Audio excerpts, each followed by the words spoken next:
Hello and welcome to another edition of The People's Rose. I'm Jarrett. I'm Brooke.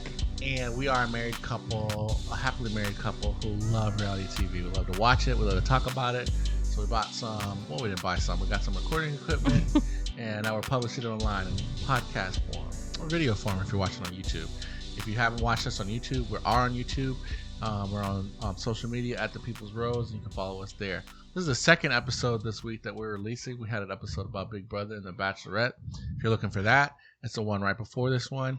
But if you are looking for all that is Love is Blind Mexico and Love is Blind UK, you have come to the right episode. If you're ready for some cosas mágicas, why can't I say that? I don't know. This is the episode. If you're ready for some proper chat, mate, this is the episode. If you're ready for some que ondas y güeyes Chisme y chisme y fresonas, this is the right episode. If you're ready for some mates and chat, that's all I really know, huh? And beans on toast. Oh. This is the right episode. Again, we're going deep dive into Love is Blind. We had 2 finales in 2 weeks. Yeah. For UK and Mexico, and we're gonna chop it all up. Yeah. Oh, what do you want to start with? We'll do a coin flip. We'll do Mexico first. Let's start with Love is Blind Mexico. Okay, Love is Blind Mexico came out for the first time this year on Netflix.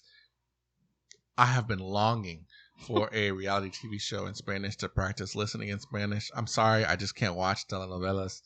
It's just, I've tried, and some of them actually, but it's just not my thing. We watch so much reality TV, I knew it was the perfect content for me. And it delivered. Love is Blind Mexico had, I believe, was it 5 couples go to the altar? Or maybe less than that because some people didn't even make it that far.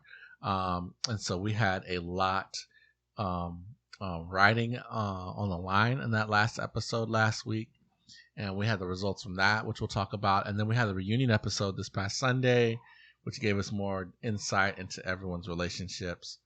And so let's get into it. I would like to start our discussion with my number one reality TV person, or one of them this year, Irais.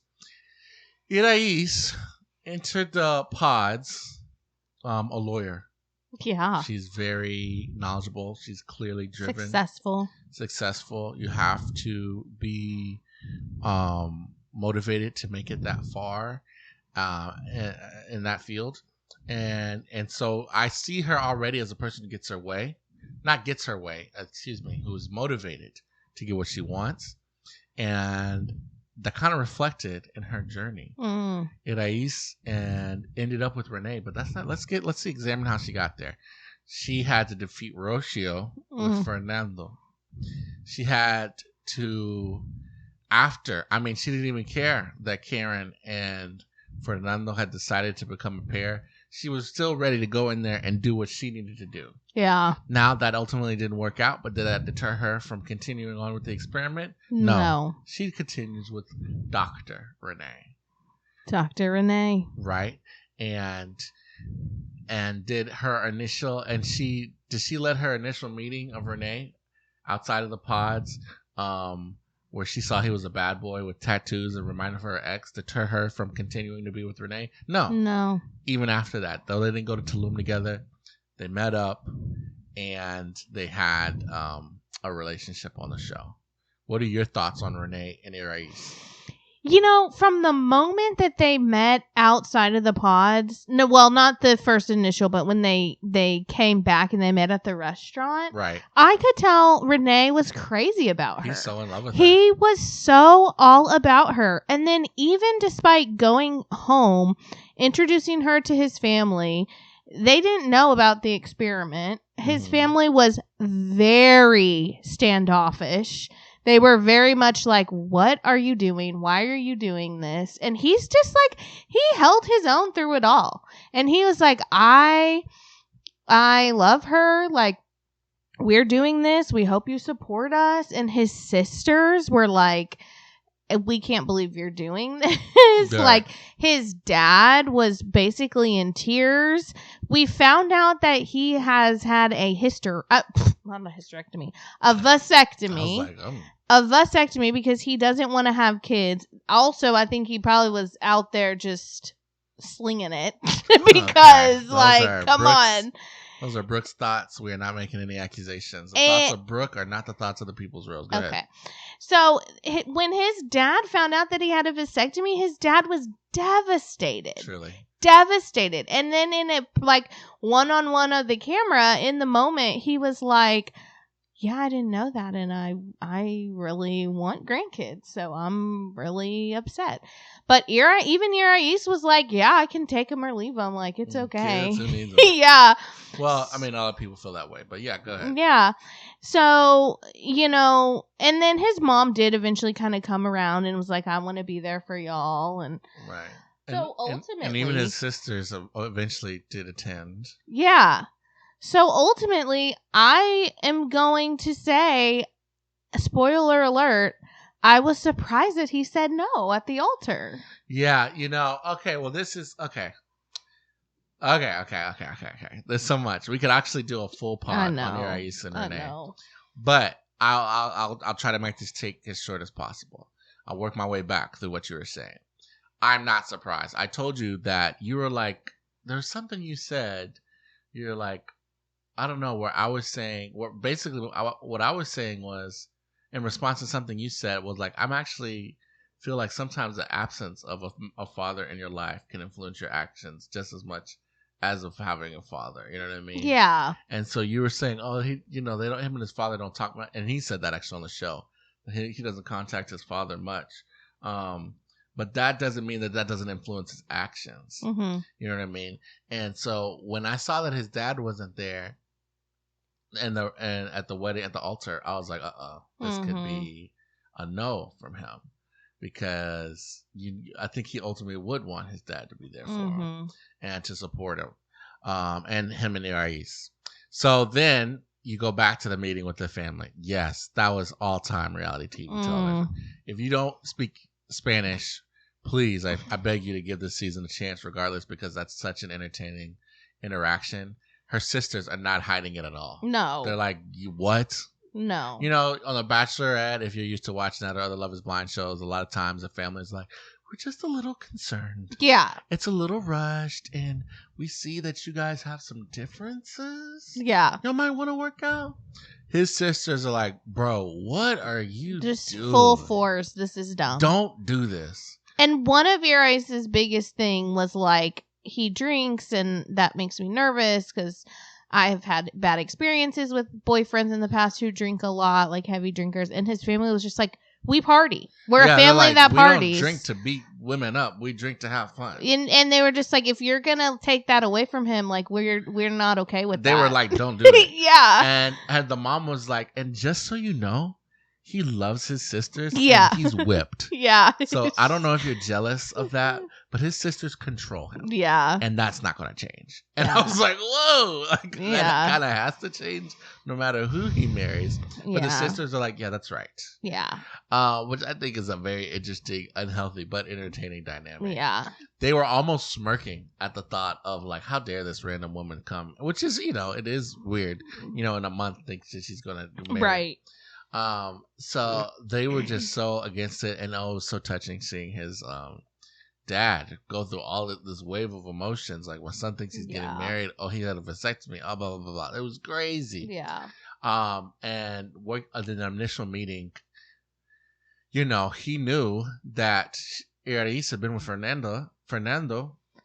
Yeah. And so his reaction was just like, who cares? It's our story. Yeah. So he didn't feel any heat from Karen in her drunken rant being like, well, if you're cool with my let me just say, Karen was dead. She was like, is there a pulse, Karen? Are you alive? Right. And then as soon as Irais and Renee walk into the after party, like honeymoon after party, let's all go have a barbecue. Right. She came alive. And she was mad. She was accusing Irais of only being here to disrupt her and Fernanda. Yeah. And she was like, oh, I can't even believe that Renee accepted a proposal from you after you proposed to Fernando. Right. Which is really not true. And they rolled the clips. They rolled the tapes. What do you think? Do you think she proposed that's so to him? weird. Irais had so many storylines of, was it a proposal? Did she say a proposal? Did they say we're married? And I'm like, we do not need to get into the nitty gritty. It was not a proposal. Was it, hey, you should drop Karen and be with me? Yes. Sure, yeah. And maybe that's my lack of understanding of the nuance of Spanish phrasing. And so maybe that is exactly what they're saying. Proposal. We only think of proposal as a like marriage thing, but maybe it's more like proposition, like you were trying, you know what I'm saying? I mean, people do that in the real world all the time, right? Like all the time. They're like, this is my last chance. Let me get it out there. Every pod, we know someone whose story is not too much different from that. All right. And let's just say, maybe this was eye-opening for some people in this pod. All right. Anyways, not us for sure. But one of our friends or acquaintances. That's too much. Okay. Anyways, so, but I love Irais. And so when you were a fan of her from day one. So when ultimately it didn't work out, like I think it takes a lot of cognitive dissonance to 100% be dating Renee to get back at Fernando, but convince yourself and everyone else, no, that's not the case. Yeah. But ultimately, when he says no, it looks like they continued for a while, but they blame the separation to distance because they're no longer, even though they continue dating after saying no at the altar, they've broken it off. Yeah. You know, let's talk about the reunion. The reunion circle, in Spanish, the re-encounter circle. Oh my god. Beautiful. An amazing idea.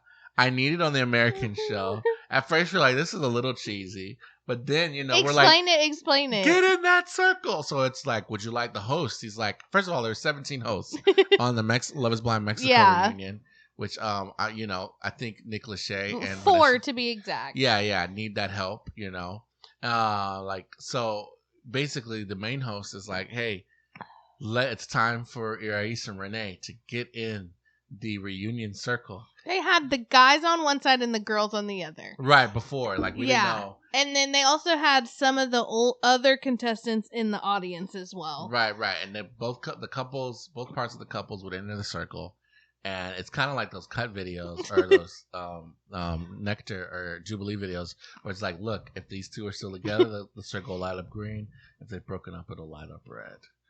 And what happens, of course, with Irais and Renee, it lights up red. Letting us know that they're not together. Yeah. So that's a little disappointing that they are no longer, they couldn't make it work. But it's also not unexpected. Yeah. They also were still like very much, I love him, I love her. Very touchy-feely. They were holding hands and stuff it still. Was a little absurd. That could just be a cultural thing. Yeah. But it was an interesting vibe. Yeah.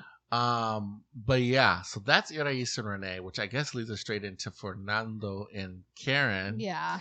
Because, of course, after Irais couldn't get Fernando because he chose Karen. Yes. And Karen was rejected by Saul. Yes. So they actually ended up being maybe our most solid match. The best, yeah. They were the ones that we were like, oh, we know they're saying yes. Right. They said yes. It was a beautiful ceremony. I kid you not. I teared up when they took a second to my gosh, talk about his love, not just for Karen, but for Karen's daughter from previous relationship. He got Emily, her a bracelet because she had gotten him and her mom friendship bracelets, and so he got her a nice bracelet, it was so sweet, and I was a little. She was crying. Yes, it was beautiful. It was so beautiful, and I was a little bit concerned because when his mom came, she was super happy and supportive until she found out that Karen had a daughter. And then you could just kind of see the light leave her face. And she was like, this is going to be a really big decision, a really big responsibility for him. But he never wavered. He never wavered. The only, he was ready to take her and her daughter on, which I think is so beautiful. The only thing that tripped him up was the smoking. Right. He did not like that Karen was a smoker. Yeah. So, yeah, it was not Valorant. It was very gentlemanly. I can't think of the word, but that he was so willing and ready. She even asked him a couple times there at the end, like, "Are you a little disappointed that are not going to get a time as an official time as husband and wife, and you're going to have to jump straight into being a family man?" He said, "No, I don't have any problems with it." And so I was 100% certain on them, except for the cigarette thing. And this is let me okay. I love Love Is Blind Mexico. I love advertising it, the show, to people who I know speak Spanish and who also like reality TV. But let this be a lesson that you have to be careful who you tell, to what shows you tell. You have to be careful what shows you recommend to people. Because I was at church talking to my Spanish friends, Spanish. Oh my goodness, talking to people I know who speak Spanish at French. I'm done talking. French. Podcast over. Are you having a stroke? Podcast over. Thank you for listening. Concerned. So at church, our friends who speak Spanish, right? Yes. And here, Karen and Fernando have the scene where to resolve their smoking argument, they have intercourse. Like, we see it happen, and we saw it in the previews. Like, you see her hand. Yeah, I mean, not to get too graphic. Yeah, I don't want to get blocked on YouTube. And I'm like, oh, clearly that's a tease. That's not, you know what I mean? No. Camera's on. Yeah. And it's a little more explicit than the US version. Right, but it's not, okay, it's not full frontal, but it's like. No, but. And so I recommended it to this guy at church, and he was like, yeah, we watched a bit of that, and they really show I was like, oh my goodness. So just, word of warning, when you recommend reality shows at church, make sure you've watched the whole season first.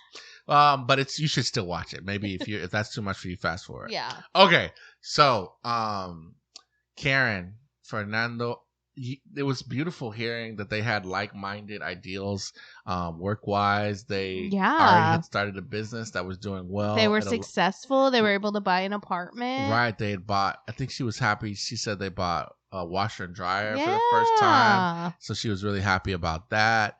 And they showed vacation pictures of their time in the interim. Him and Emmy seemed to be getting along. Mm-hmm. Everyone was having a good time. Yeah. Aside from the brief flare-up she had with Irais and the little bits of doubt she had about her kid liking him, and then of course the cigarettes. They were kind of smooth sailing. Yeah, yeah.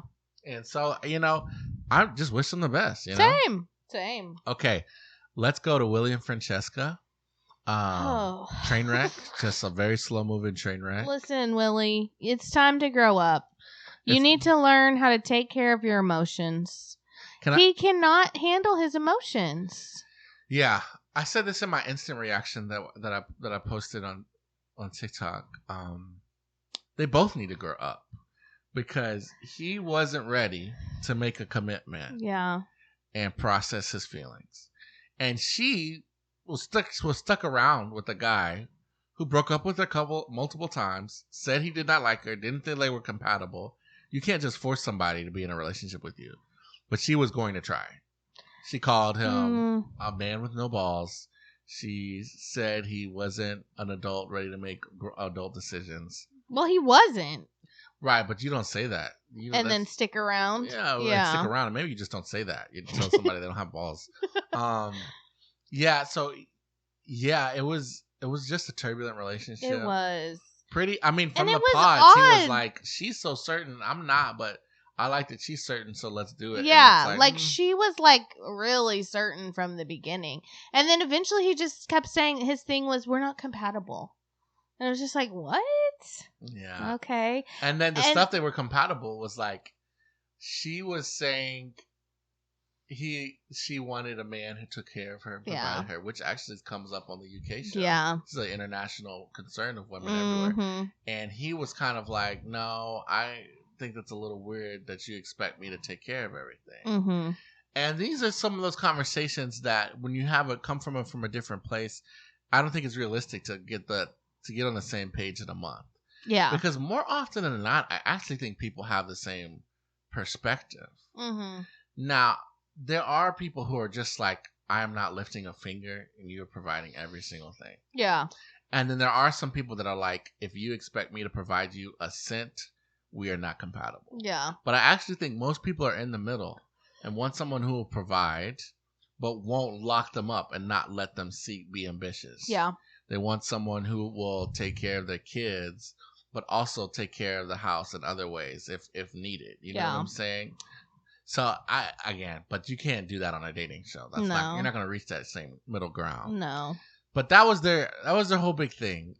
He also claimed that he was scared about his parents, but they were fine.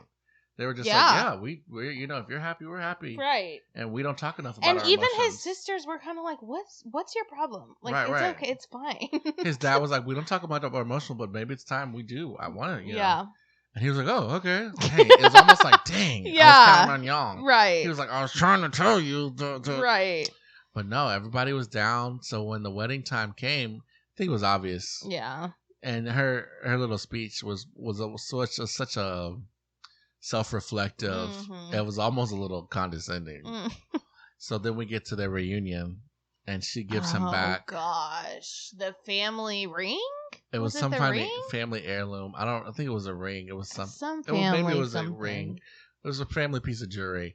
And she was like, I can't accept this. And he's like, I can't accept the gift back. I've given it to you. It represents our love.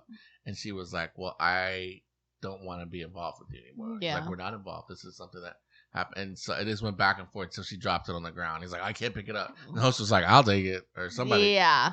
So they're clearly not on as good of terms as I don't even think they went to sit by each other. That's not surprising.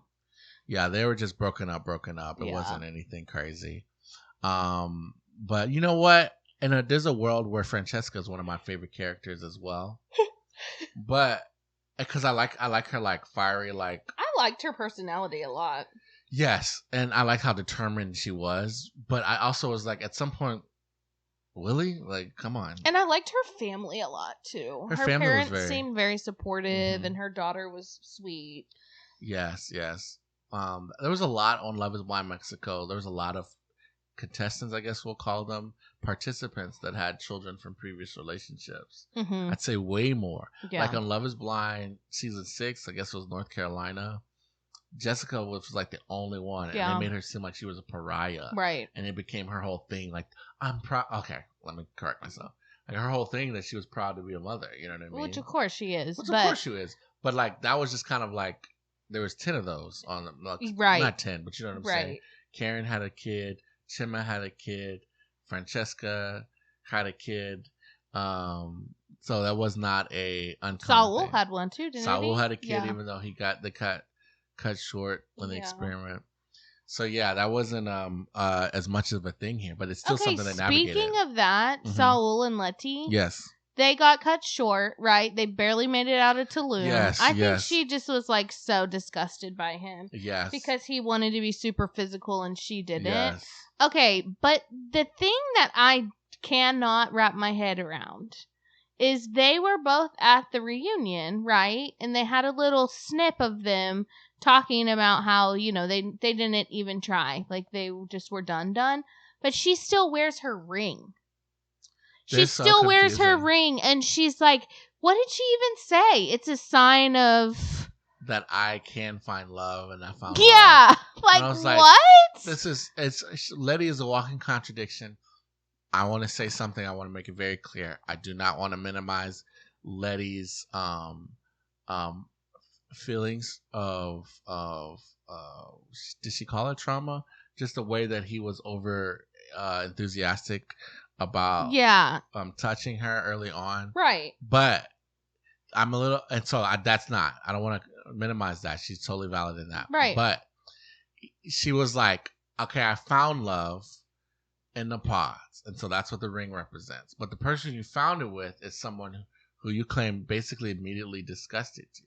Yeah. And then I do actually see a lot from Saul's perspective, but he handled it with grace. He didn't try to stick up for his, even though I thought he did have some room to say like, well, actually from my perspective, you know what I'm saying? Yeah. He was just like, I made you feel uncomfortable.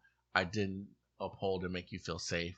And that's 100% on me. I did not want to, but I'm sorry for it. And he just repeated that. See, he just took his lashings, which is the best you can do. Yeah. Even if it's just an understanding. But anyways, But she said he repeatedly disgusted her Yeah. and pushed the line to Yeah. a point.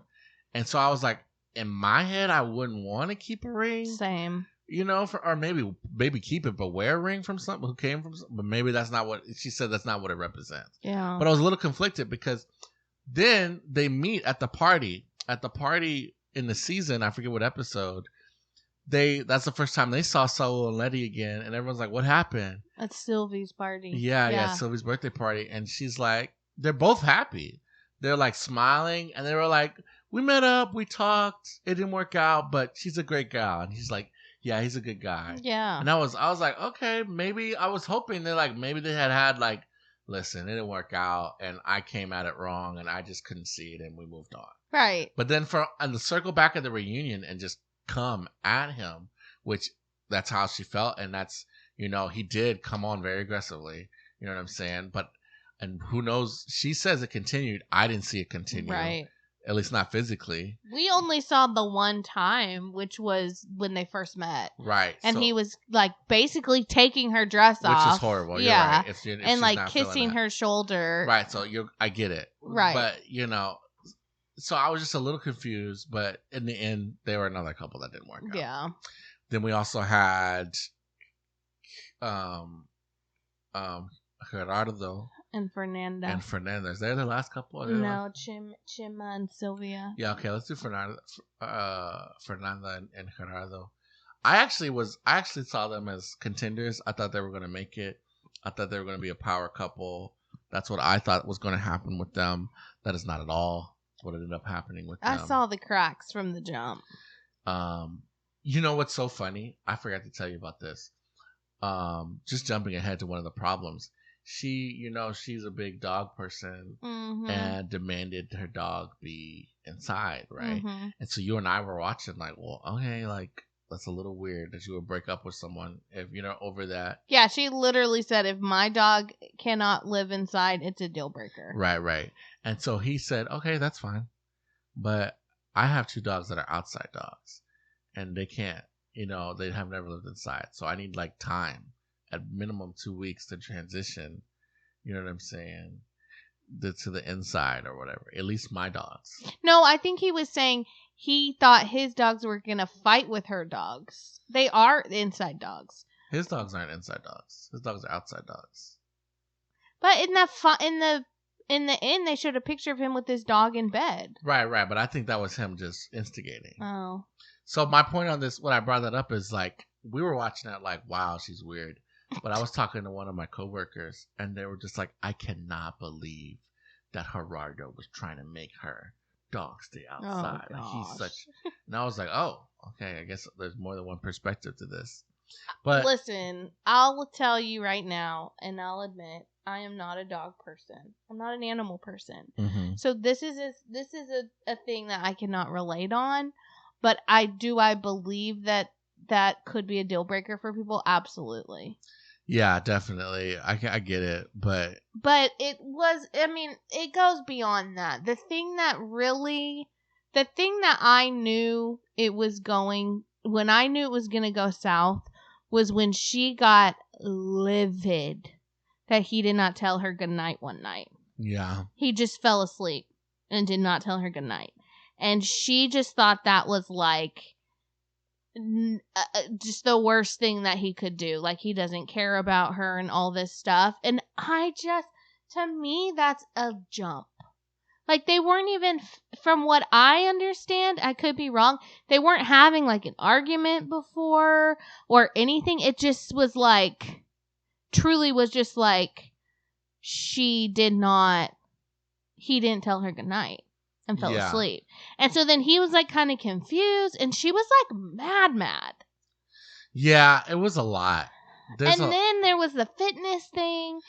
She didn't like that he was not like super athletic. Well, if you listen to all his family members, his brother, they were like, he's so athletic. Like, all he does, he loves playing sports. Oh. And he described himself. It's that they didn't like the same things. Oh. She wants to rock climb, roller skate, and do early morning Pilates. Yoga. And he was like, that doesn't sound fun to me, but I'll do it. Like I think at one point they show him waking up at like 5 to do Pilates, and he was hating it, and she did not seem to be enjoying that he was hating it. Well, and I just think that she was very unwilling to compromise on anything. Truly. And then at the end, she was like being physically violent. I don't know. We didn't see her actually hit him, but because she covered the camera, but we definitely could hear things being thrown, and then we saw the aftermath. We saw the carnage of their shared apartment after the towels that she covered the cameras were taken off, and it didn't seem like they had a civil conversation. There's another thing that happened in between them. They were saying that she wanted a lot more intimacy than he was willing to give, and she felt like that meant that he didn't love her. So there's that mismatch there on just their drive. Oh, and then there was the whole thing about him saying he didn't love her, but that's not really what he said. Right. And so, but also I could feel at that point it could be driven to be honest and just be like, well, I mean, not anymore. You know what I'm saying? So there's all of that kind of, for me, happened so quickly. It did. Because they were smoochies. Oh, you're the best. Oh my gosh, we're the best couple. Yeah. Oh my gosh, I love it when you play your guitar. It makes me feel so awesome. Because but I'm embarrassed because I can't. Just all of that, and all of a sudden she's finger gunning him like, I hate you. You know what I mean? Yeah. I was like, whoa. Yeah. And he seemed to quickly not care. I will give her that. He did. That's true. He did check out pretty quickly. That's true. Which also leads to his other option in the pods. It was more than just Fernanda. It was Fernanda. It was more than just Fernanda. It was also Mayfair, who I found out is also her name is also Fernanda. Maria Fernanda. Anyways, Mayfair was his other option. Can I say the most embarrassing thing that you can ever do, is sing in public? It's like there's nothing more embarrassing than that. What? Even at like karaoke? The most embarrassing thing you can do, come on, is sing in public, and that's why we revere those who are good at it because they're good at it. We revere those who are good at it and those who have lack the self-awareness to sing in public, even though they're not good at it, because you're like, oh, they're free. You know what I mean? Yeah. They've been untethered from the chains of anxiety and security. Embarrassed, yeah. But the rest of us normal humans, that's the most embarrassing thing you can do. And so the fact that Mayfair I don't know if she couldn't tell or just didn't care that people were making fun of her for writing her out of a song. And they're like, sing the song. And she just broke out into it. I had to mute the TV and walk out the room. But no, we watched it, and you see Francesca and one of the other girls from the pods laughing at her. Not Francesca. Yes. Francesca. Yes. Because Francesca was friends with Fernanda. But Mayfair, I knew it from the pod that her vibe was just always going to be better with Gerardo. Mm-hmm. So I wasn't surprised when at the reunion. Oh gosh. It was, that was another weird thing that they kept. I guess Fernanda was late, so she got a grand entrance. But it was after that they had a conversation where they said that Mayfair and Gerardo had gotten together after the experiment, but then they were kind of coy on whether or not it had actually worked out. And then all of a sudden he's like, "Here, okay, I'll do it." And then he kissed her, and she did not see him like, oh, she didn't swoon or anything. No, just kind of like, oh. Hey. And then I was a little confused, so they made him stand on the circle, and I was like, well, if he kissed her and they're not together, that's the weirdest thing I've ever seen. And it went red. And they were like, yeah, we're just friends. And I was like, what is going on? It was very bizarre. I was like, am I missing something in translation now? But no, it just felt weird. It was very weird. And then after that, Fernanda comes out. Yeah. And then they're like, Fernanda, did you hear all that just went on? And she was like, yeah. And obviously she was still upset. And they made them go to the circle and they were like, we obviously know y'all aren't together, but this can be like some final words you have for each other. Which is so crazy. Just like, okay. And I can't even remember what she said, but it was clear that she accused him of going on the show to promote his singing career. Oh my gosh. Yeah. Guys, please believe Love is Blind Mexico is so good.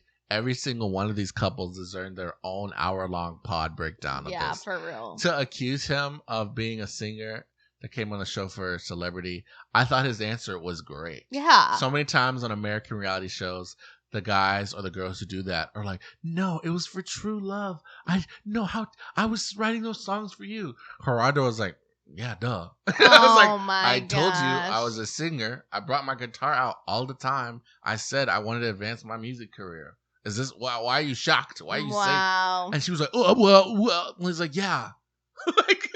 And I was like, you know what? Fair play. Fair. He also, I thought he was so tall during the show, but slowly but surely I realized that he was just average height dude. Yeah, I think the other guys were just short. Yeah, I just think we were dealing with some shorties.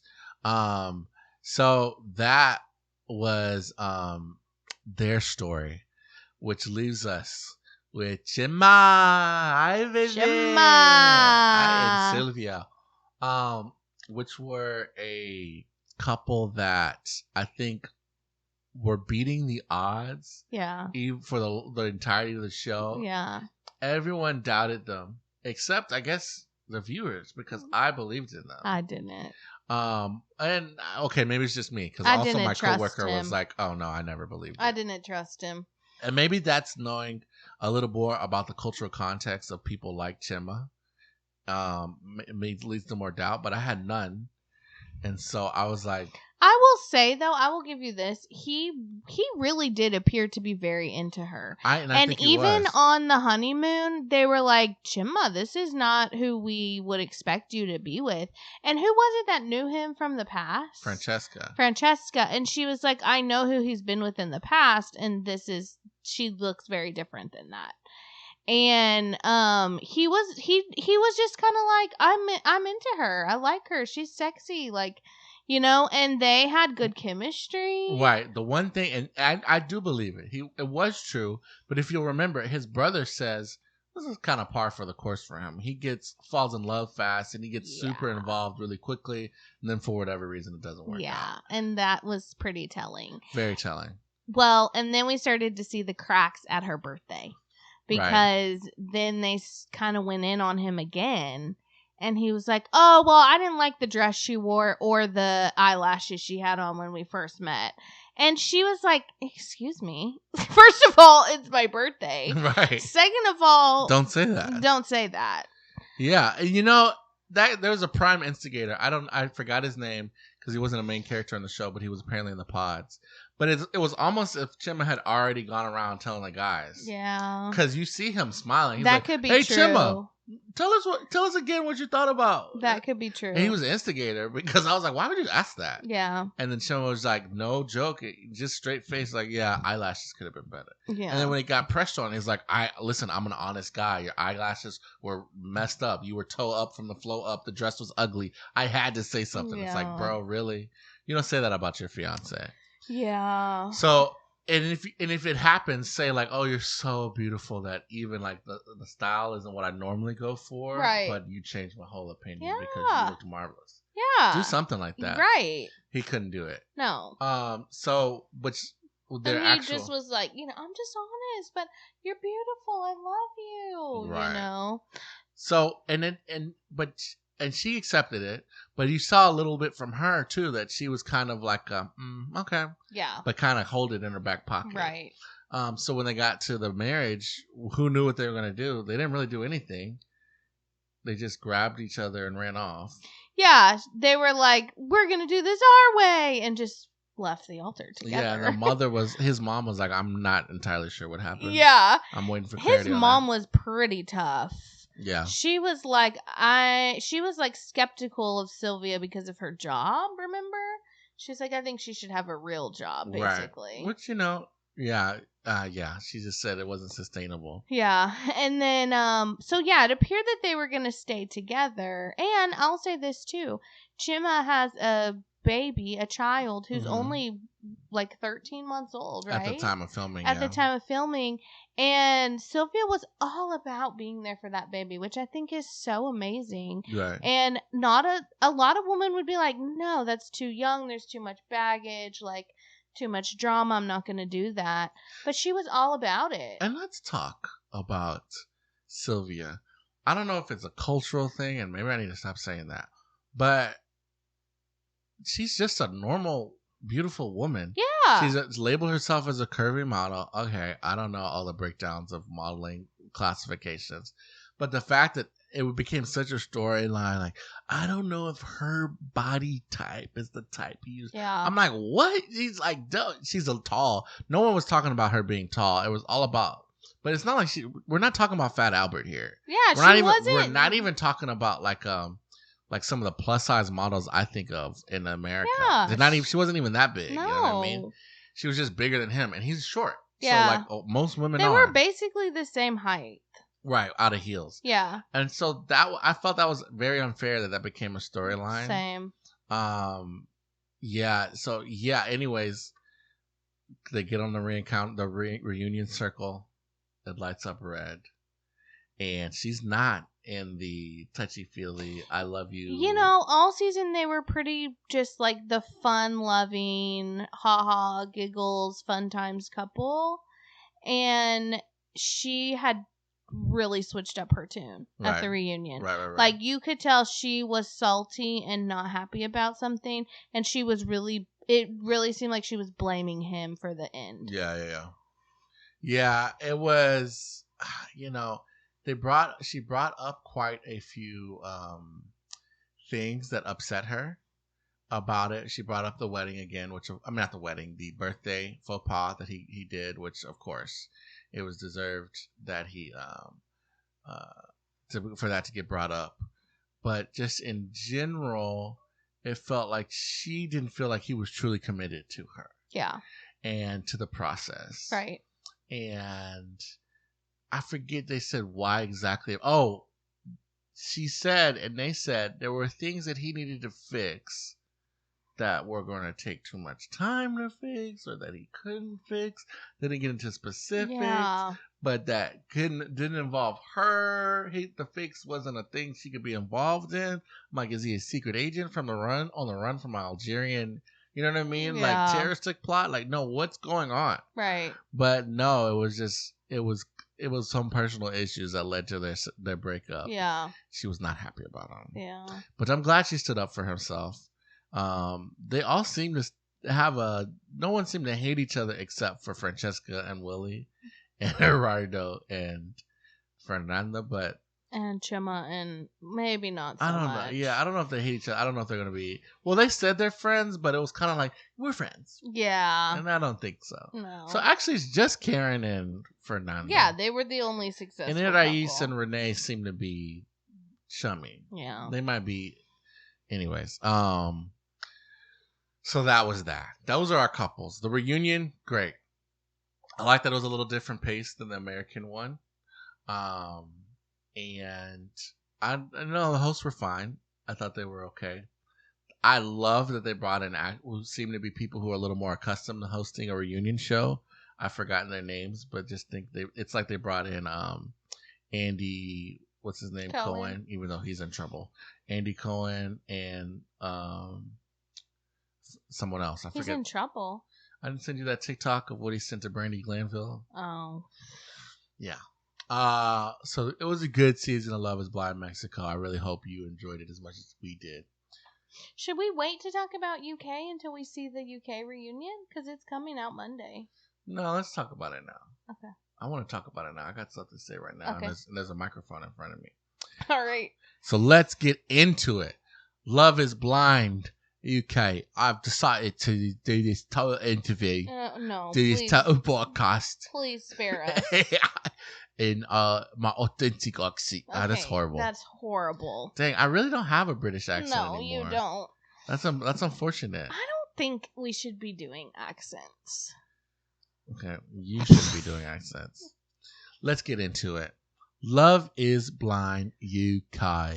Love is Blind UK also was running concurrently to Love is Blind Mexico. And so it made for a nice change of pace. We had the finale. We had our couples make it all the way. We had 6 couples. Is that true?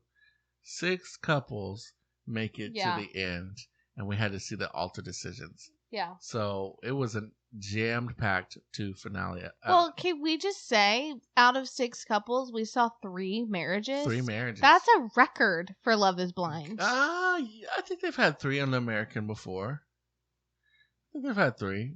Yeses? 3 yeses. I'm pretty sure. I don't remember. I can't remember the nitty-gritty, but it doesn't seem like that's out of the realm. It seemed to me like it was out of the realm. Yeah, they've had they had 3 people make it all the way and 3 people not, but that's 6 couples in total. So we don't want this to be a 7-hour pod. So we're going to talk about everything we can this time, and then we'll get into That's fair. More of it with the reunion. So it's kind of like splitting the 7-hour pod up into 2. Yeah. So we'll do that next week.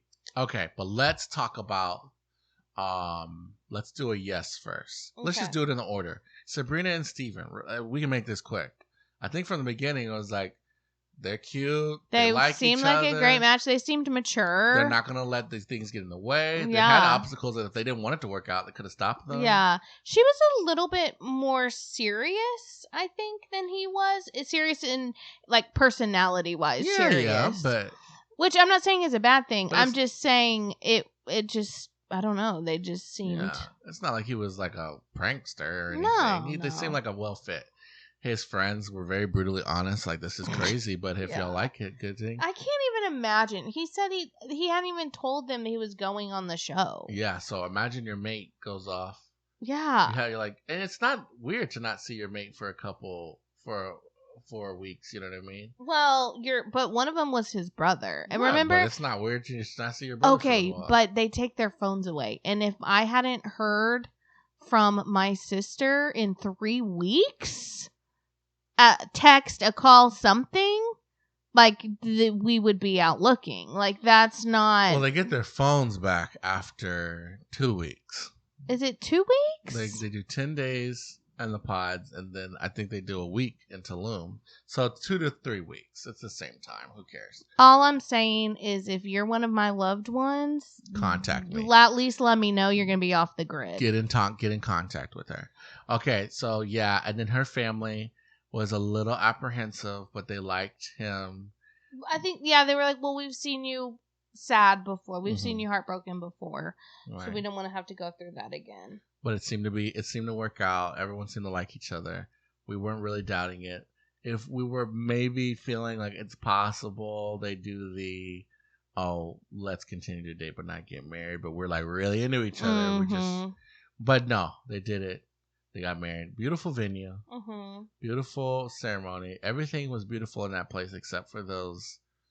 I don't know what to call them. I've been saying cream, but it's not even really cream. It's like a... I don't know. The color of the walls in that venue, in the castle mansion. It's kind of like an orange. Yeah, like an orange creamsicle, but not appetizing.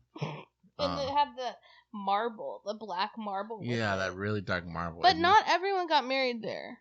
They all got married in that building, but not in that room. Yeah. So yeah, it was a beautiful ceremony. They both said sweet things to each other. They both seemed very committed. There's Steven and Sabrina. Yeah. Then who do we have next after Steven and Sabrina? They had Demi and Ollie. I think so. Demi and Ollie. I told people, listen, if Ollie had ended up breaking Demi's heart, I was gonna fly out to UK and find it myself. If Irais is my favorite in Love is Blind Mexico, I would say that Demi is my favorite. Demi was awesome, and her family was so awesome. Her dad just loves her. She is his little girl, apple of his eye. And he just seems like he probably doesn't say much, but he means when he says. And when they met her family, they went bowling, and that was just super cute. And her family seemed fun and relaxed. She seemed like have a great relationship with her siblings. It just was really beautiful. And she had a great personal journey of self-growth. And that she said, I didn't think I could be the one to be around a bunch of beautiful women and still have confidence in myself or think I was deserving of love and being married to someone. But I know that I have that now. I know that I look good. I'm very happy with myself. And I was like, you go, girl. You know what I mean? Yeah, the producers seem to write a story of Ollie being into looks and and maybe he wasn't going to be into Demi's look, but he did seem to be into her look. He was very, from the beginning. He He said, "Oh, I said thought she she looked has really good." curves, and I love her curves and all this. But then when we were at the honeymoon, they were struggling. Well, he never said anything about not being attracted to her. He was always into her. Right. But he did kind of slow down, and they never really picked that storyline back up, and that he wasn't eager to jump into intimacy, which, you know, that's to each their own. That's not that crazy ideal. In fact, I think most people would be like, no, we just met, you know. But they were all, you're right, and I'm sure there was pressure because they were all talking about it, right, and how what they had done and how hot it was and blah blah blah blah blah. And so then when you're the only one who's not talking about it, maybe you do feel some sort of insecurity. But it got to a point where he was like, I'm ready to go. Like, I don't like this. I feel uncomfortable. Well, he did bring up his ADHD. That was way later. Right, but that's what I'm saying. Oh. He brought up his ADHD, that when he feels overwhelmed, it's a big deal for him. That's true. So that's another thing. We live in America, live in Houston, Texas. Maybe it's because you're a counselor and I've got a proximity to it, but I feel like it's become Americanized to not have there be a stigma around ADHD. Yeah. And maybe there was in the 80s, 90s, but now when people say they have ADHD, I don't mean this in an offensive way, and maybe it is inconsiderate, but I'm truly like, okay, so you know what I mean? Right. Not in like I don't care, but just like, yeah, okay. Yeah. It's like saying I'm left-handed. Yeah. Like, it's just a description of you. Mm-hmm. And maybe it's we're privileged because of the medication, and it's not stigmatized to seek help for it.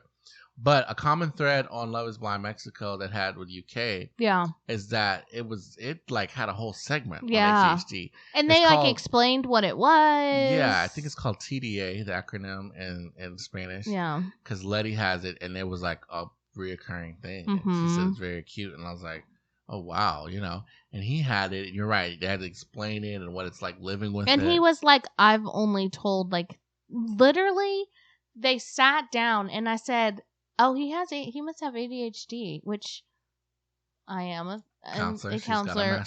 But I'm not actually diagnosing. I have to give my disclaimer. And then he was like, yeah, I've only told 3 people this in my entire life, but I have pretty severe ADHD. And I'm like, so the fact that he said I've only told 3 people says to me that, yeah, there is still a stigma around it. Yeah, so that was just a little confusing. But that played a part of it.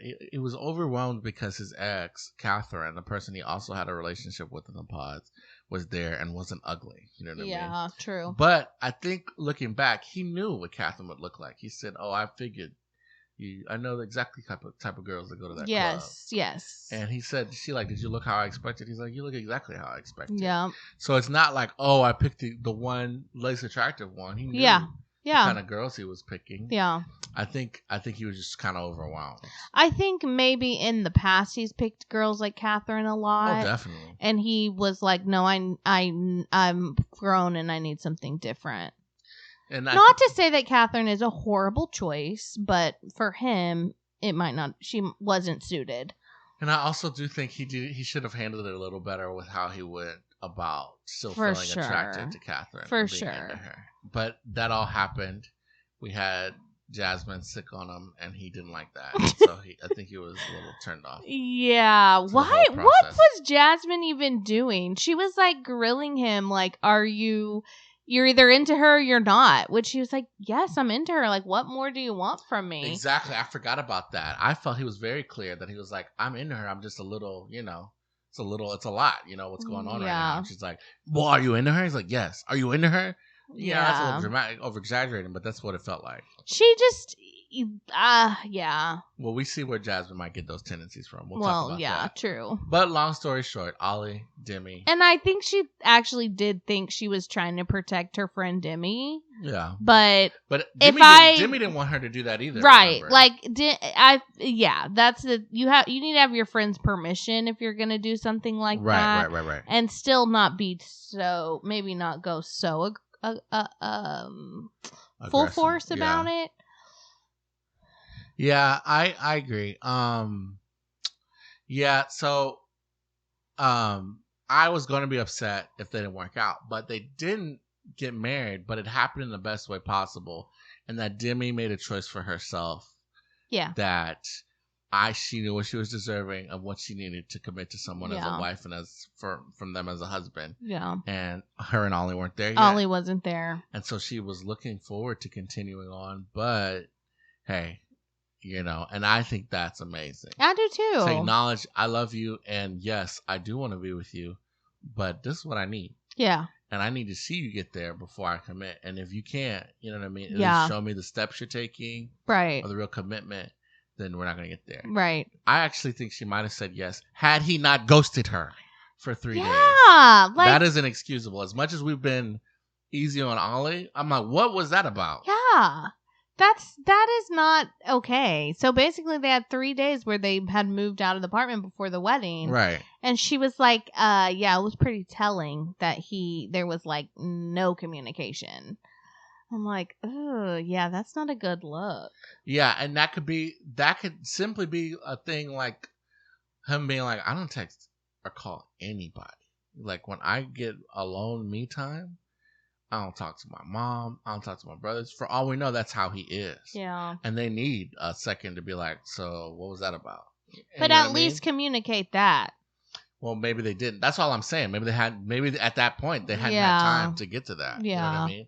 And for him, he was like, oh yeah, we talked. It was great. Because he didn't say, oh, we ghosted. For him, it might have been like, of course he's not just going to be like, yeah, I ghosted her for 3 days. Right. So, you know what I mean? So that could be it. And we might hear the reunion like, oh, we figured it out and we've got a wedding date planned. Yeah. Do you think they're still together?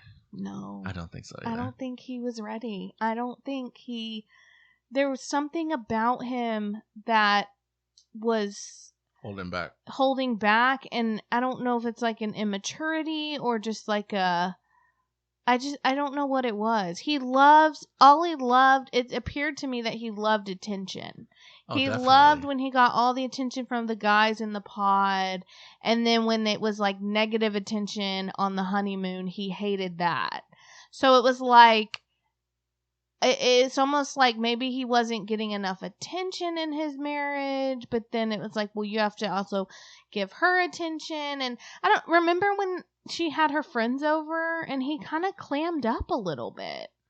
Yeah, it was not very talkative. Yeah, maybe you're right. Yeah, I agree. So I don't know. There's just something a little bit off. I think Ollie, they're in this experiment, and you got a production team getting you to buy in. I could see Ollie. His family didn't show up until the day of the wedding. Yeah. I could see Ollie like getting out, taking a breather, not talking to her for another 3 days, and going, oh, what was that about? Yeah. And being like, that was crazy. Yeah. From his perspective. Yeah. And Catherine, I would see her doing the same. Yeah. But we'll see when it comes to reunion, if they're still together. Yeah. Let's keep this pace going. We got Catherine and Freddie. No, we gotta wait. They were the bombshell. You're right. So after Ollie and we can do Maria and Tom because they were. I don't even want to do it. Let's just. This is basically all I have to say. They weren't really compatible. They weren't. He was very bougie.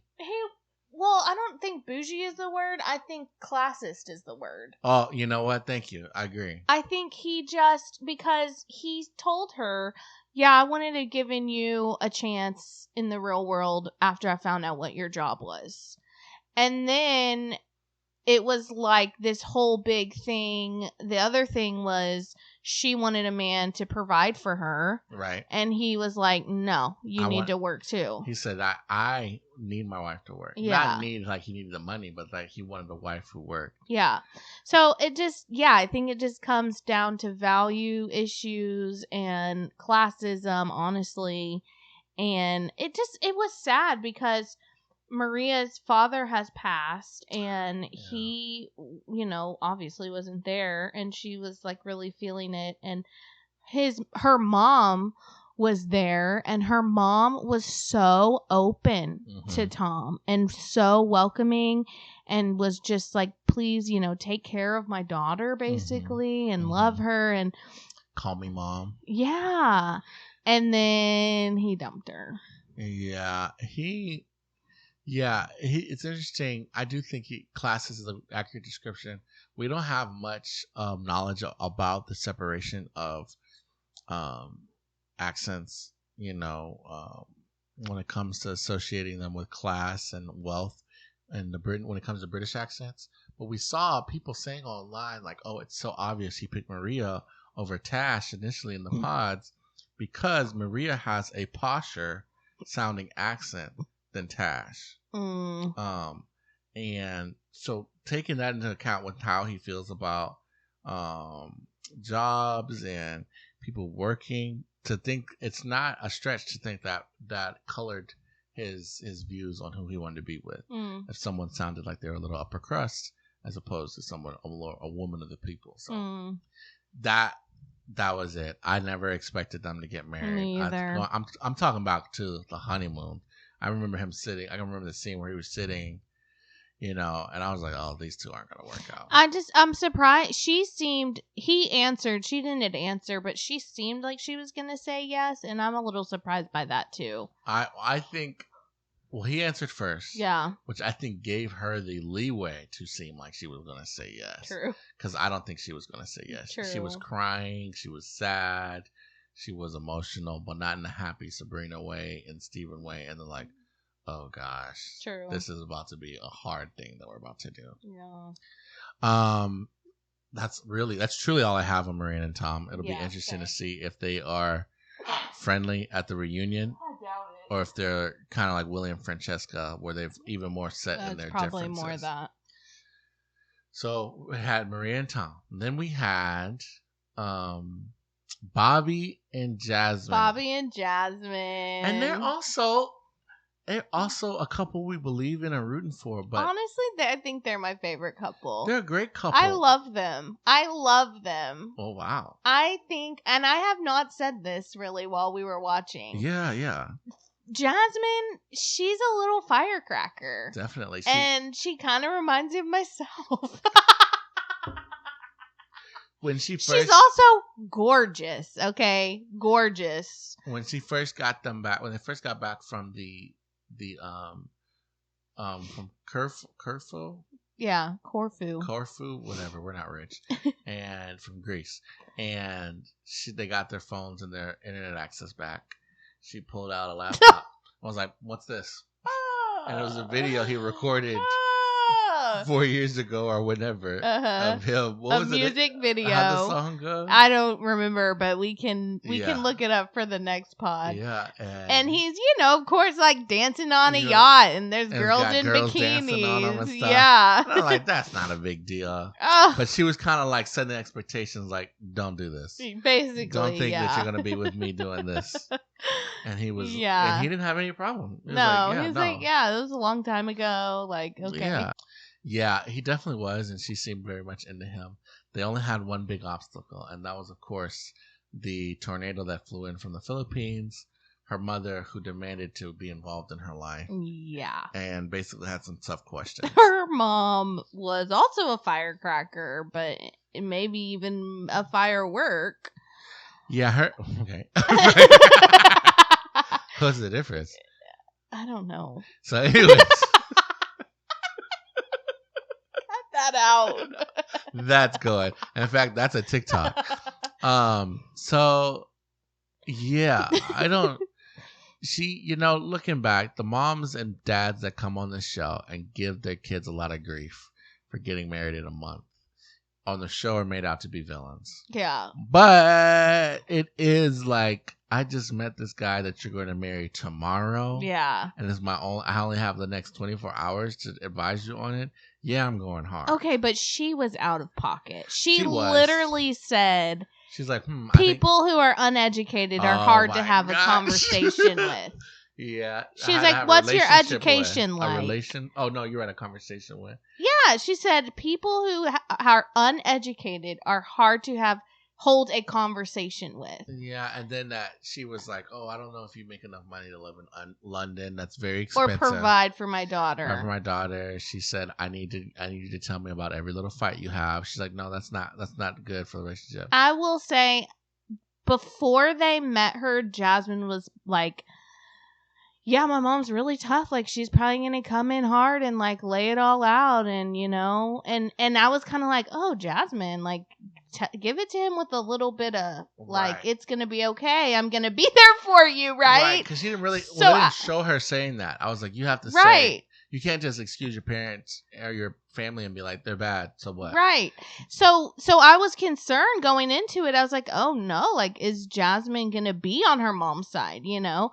But then she really did stand up for Bobby. Right. Which is the key to a good relationship. Yeah. You're with your spouse, you know, for this reason, a man leaves his mother and father, is what Christ Jesus says, a little sermon there for you. But yeah, you have to stick together. And so the fact that she was willing to acknowledge the advice of her mom, but also say, but this is our relationship. Yeah. You know what I mean?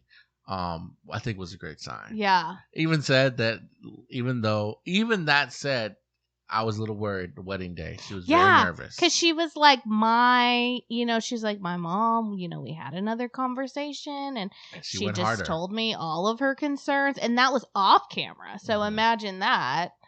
And she was like, so of course I'm going to take my mom's thoughts into consideration. And then she was crying a lot. And I was worried because she wasn't making the right kind of eye contact. It seemed like tears of like, I'm about to break this man's heart. Right. But it could have been tears of like, I'm about to go explicitly against what my mother who loves me says. Yeah. But at the end of the day, they both say yes. Yeah. And not only do they both say yes, her mother's like, am I scared my daughter is going to make the same mistakes that I made? Yeah. Her mother had multiple failed marriages.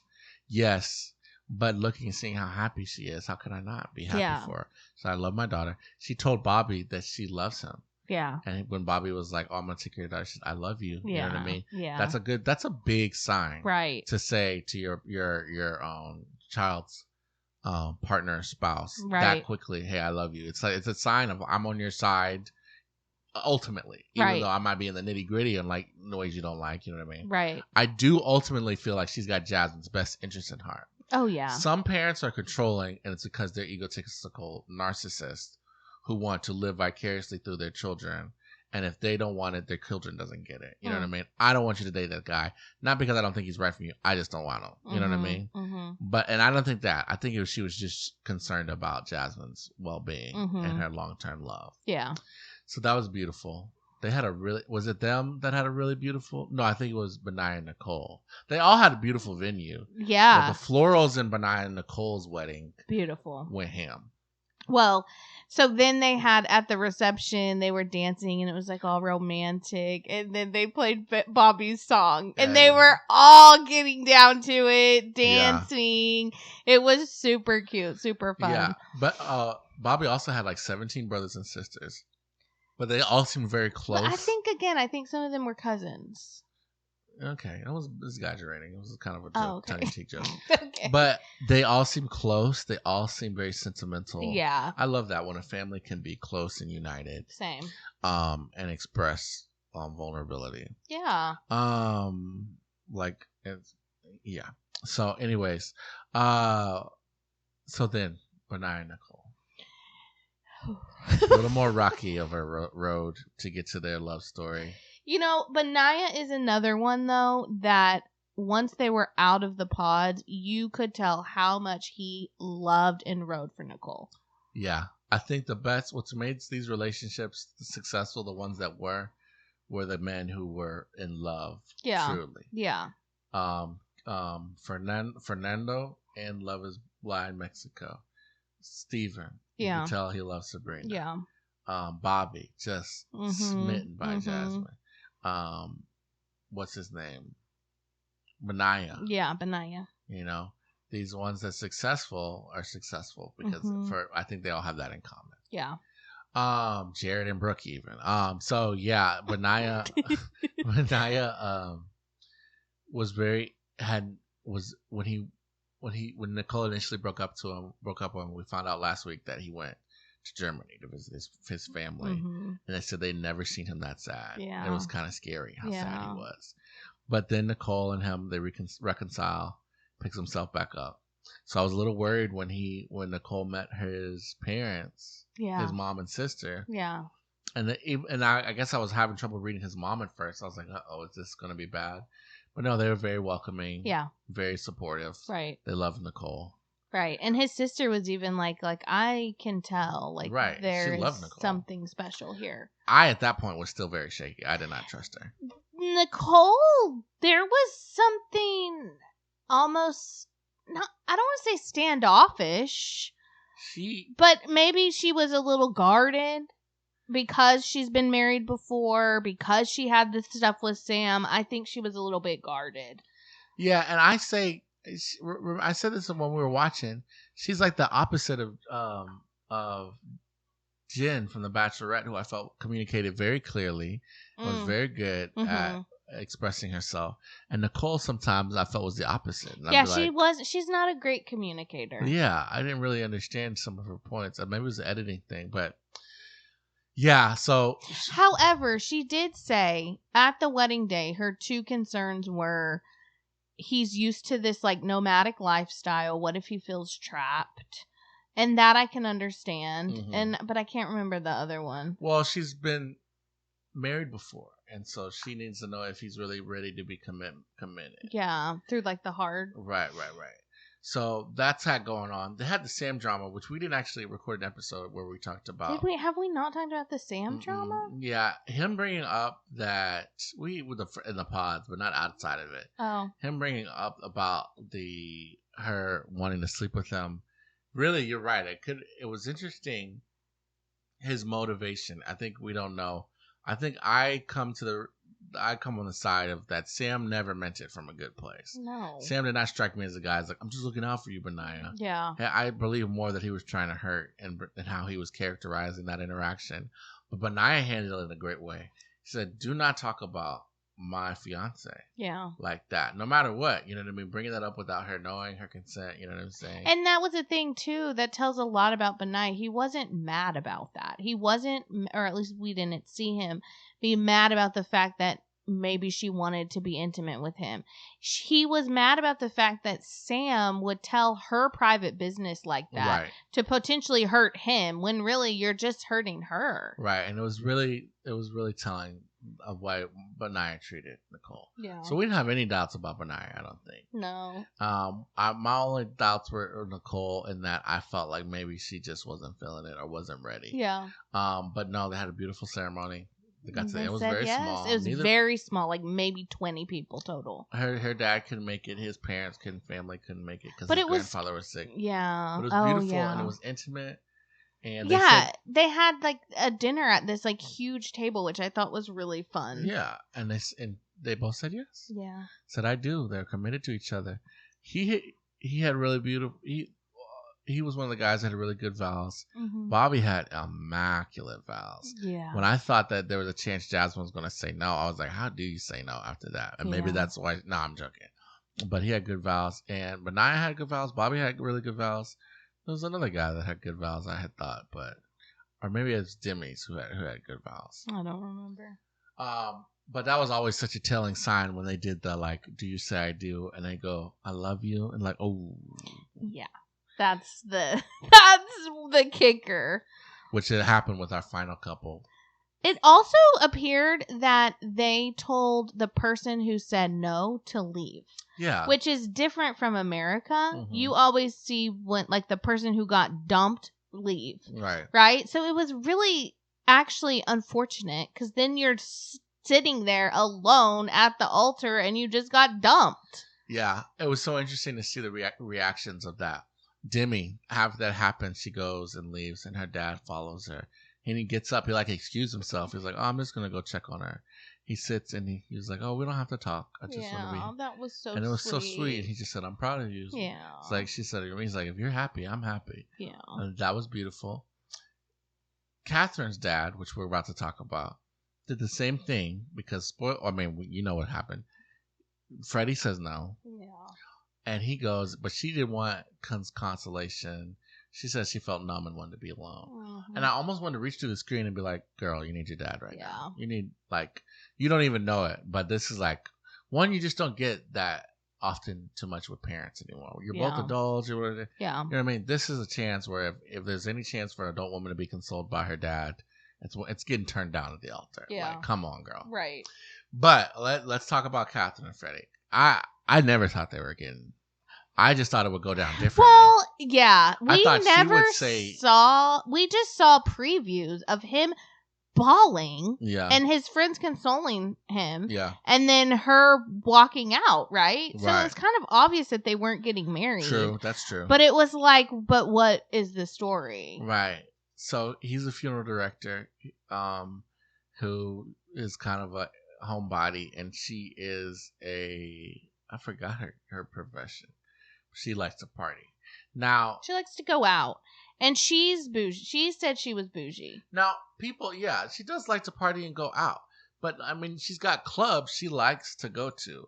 I don't think Freddie knows the name of one club. What were they were okay, so when Nobu. they met her friends, Mm-hmm. she was like that he was like, I'm kind of concerned that I don't know if I can keep up with the lifestyle that she wants. Right. And her friends were like, and she was like getting a little defensive and was like, it's not like I want to go to Nobu every night. And he was like, what's Nobu? Exactly. He didn't even know. So that's what I'm saying. That's the disparity. Yeah. I don't think he meant it to be rude. Right. Like, oh, you're always trying to party. That was horrible. You're always trying to party. Yeah.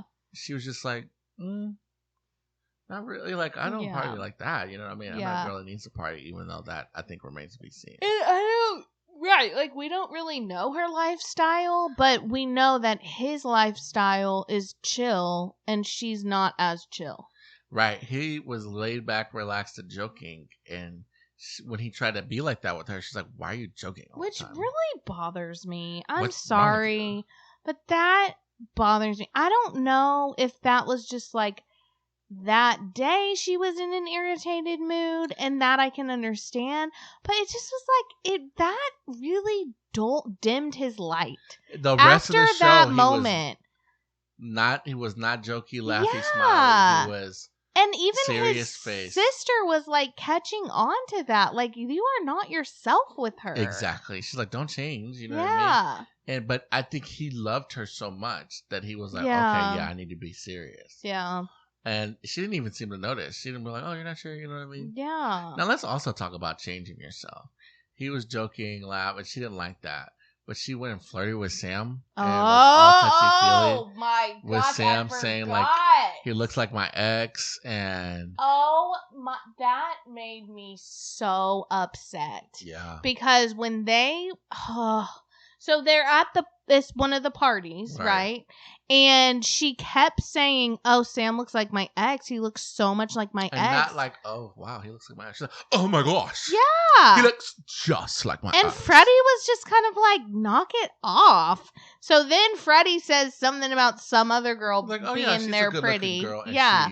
What? Yeah. And he's like, well, what? You've been talking about Sam looking like your ex, so obviously you think he's attractive, right? Mm-hmm. And so then after they have this little tiff, she goes and talks to Sam and she's flirting with him. Oh my God. And she said, oh, your ring, that's the ring I wanted. Nicole had just given the ring back to Sam, and she was like, oh, what's that? And he shows her, and she's like, oh, that's the ring I wanted. The one I have is a knuckle duster, which I had to go look up. Do you know what that is? Just a small ring. Yeah. No, when I looked it up, brass knuckles came up. Oh, yeah. So I think she was saying, like, it's not pretty. She doesn't like it. And that is so sad. Because Freddie got that ring for you. Mm-hmm. He picked it out. He wanted to give it to you. And now you're just talking crap about it? Right. He also, that was another thing, the day of the wedding, he got a really nice earrings. That matched the ring. And her ring was huge. Oh, okay. Her diamond was huge. So she was just. So I don't get it. And then in the moment, she was like, yeah, I guess I like to flirt. Like, oh, Catherine. Girl. Yeah, she says, I like to laugh and joke around. And smile, but I don't know if that's flirting. You're like, no, that's flirting. Mm. She also came into the show with a bit of reputation for people who like British reality TV. We did not know this until afterwards, but this is her third appearance on reality TV. Dating reality TV. Dating reality TV. She was on two Something about Ibiza. Ibiza themed dating shows in the UK. One, she was the crazy ex of a man that was on the show. They had hooked up, and she was coming back to get her man, and everyone's like, "What? You got what?" So she was deemed truly like people who watch that show. That's the context they had of like, "Oh, that's that guy's crazy ex." Then she went on another one that again we haven't watched these shows where she went on a blind date with somebody. Yeah, seems like so. I mean, dating in reality TV is not something that's new to her. Yeah. So that's I think what's colored my perception of her saying, "Oh, no." But after she gets the rings, at least the way it's edited, it looks like she's thinking, "Oh man, maybe I should say yes." You know what I mean? Yeah. Like, I love Freddie. Maybe it's time to settle down. And she was like, and I don't think he would get me this gift if he wasn't going to say yes. Because she was also. Which I was kind of thinking too. I agree. I think that was proper reasoning. But he's going the other way. Yeah. And that he's getting more and more like, I don't know. Yeah, his sister was like, so I hate to do this, but I have to because I'm your sister. I'm not. I think there's too many differences. Right. And he faced it head on. It was very hard to do what he did. He said, "No, I don't think we're ready. I love you. I want to date you. I don't think you're ready." Yeah. She walks off. He gives her time. He talks to her family. You don't have to do that. But I thought that was very respectful of it was him. respectful, and it's if you really do want to be with her, you gotta explain to her parents why you just embarrassed her like that. And they seemed to respect it. They were a little bristly, but they actually seemed very sweet. Yeah. But the dad did the dad thing. He's like, "So now, what's your intentions with my daughter?" Yeah. And he said to be with her, provide love, respect, and grow to the point where we can't decide you. And it was almost like, "Whoa, dang, okay, yeah, all right." So then he goes and talks to her, and she is just kind of in disarray. Yeah. She doesn't really know how she feels. She does know she likes him, but I don't blame her. After someone says no to you at the altar, I wouldn't want to either. Yeah. It would take everything. You know what I'm saying? So I for that reason, and because I also think Catherine is going to wake up out of this experiment stupor when she gets back into the real world and be like, "Nah, I'm heading to the club." You know what I mean? Yeah. I don't expect them to still be together. I don't Even either. though they leave the show committing to try. Right. I doubt it. I don't think so either. Dang. Love is Blind. So hours and hours of entertainment. Right. We've seen Love is Blind Mexico. We've seen Love is Blind UK. We've seen all of Love is Blind US. When you watch Love is Blind, what is your assessment? Do you think that Love is Blind is a show that works, or do you think they can't find love? I think it works just as good as any other reality dating TV show.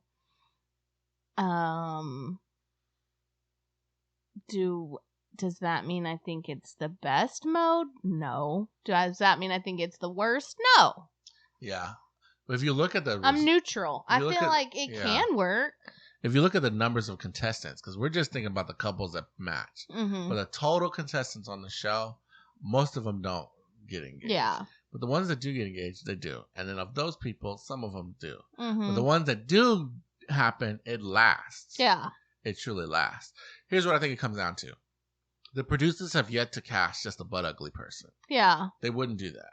So you go on the show, you have unless some people have reacted as if the person was butt ugly. We have to think about Irina or and Zach. So I take that back. But from most people's perspective, these people are average to attractive. Yeah. No one's in there just been like, I love them so much, but I'm physically repulsed. Yeah. Except for Irina, who again. Yeah. And then you've got that, and then you've got people working and living it out, right? And then with the biggest thing is doing it all so quickly. But after watching shows like Indian Matchmaker and Jewish Matchmaker, I actually do believe, not in arranged marriage, but I do think it can work. Yeah. You know what I mean? Yeah. And so this is kind of like a half arranged marriage, and I do think it can work. I think so too. And I think ultimately when you're married, you should strive to make it work out. And so when they make that commitment, there's no reason for it not to sans abuse, you know what I mean? Or you get what I'm trying to say, but to figure it out and work it out. Yeah. So that is our Love is Blind extravaganza. Do you have a Bricks Buzz segment? No. No This has gone on too long. It's gone on long enough. It's gone on long enough. I want, just for the sake of starting it, because it's a new segment with the rose winners. We didn't prep for it, but just to get the ball rolling, to keep that inertia. Who would we like to give a rose to? It can be any bronze, gold, silver, or people's. We want to definitely give the People's Rose to Jordan Childs. Yes. Because she has been unfairly treated. Yeah. And gotten her bronze medal taken away. But guess what, Jordan? We have something even better for you. The People's Rose. The People's Rose. And you know what? You will always be the bronze medal winner and holder in my heart forever. Beautiful. In addition to the People's Rose, I will give a gold rose to Demi for standing up for herself and having the wherewithal to do what's best for her. I will also give the People's Rose to Gus Walls. I thought it was very beautiful. He's a son of the Democratic nominee for vice president, and he just, as a dad, seeing him get up and scream, that's my dad, and being proud and showing that level of emotion, I think is a good thing for men to see, and so I'm really supportive of that. And then in the now canceled Jared's reality sports segment, I do have some reality sports news. I'm seeing reports that oh my goodness, what's her name? Victoria from The Bachelor is dating. Oh my gosh. She dumped Greg Grippo. Well, she dumped him, but she's dating a football player, a quarterback whose name escapes me at the moment. I want to say it was Drake May. Know. But it might not be Drake May. But maybe I'll go into there deeper. We'll do a full segment next time. Guys, we've had action. We've got jam-packed couple episodes. If you didn't watch reality TV, just listen. You could have listened to this podcast and got all you needed to know. Full recaps. So thank you for listening to this Love is Blind podcast. And we hope you check out The Bachelor and Big Brother podcast prior to this one if you haven't. We can be followed on social media at The People's Rose.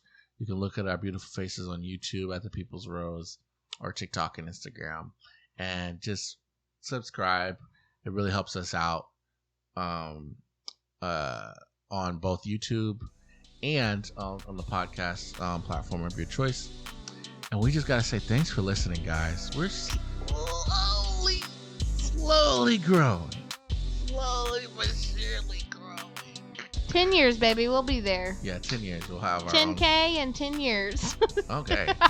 All right, we can go faster than that. Yeah, okay. But thank y'all for listening. We pray y'all have a blessed weekend. Bye. Bye.